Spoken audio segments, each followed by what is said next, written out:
Welcome back to another technical deep dive here in the Debug Zone. Today we're tackling a big question and breaking it down with insights from other users. Hopefully this clears up some misconceptions and helps you get the answer you need. So buckle up, stay a little curious, and let's jump right in.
And that's a wrap.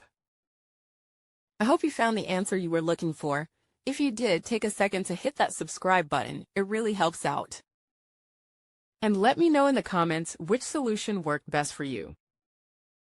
See you next time in the Debug Zone.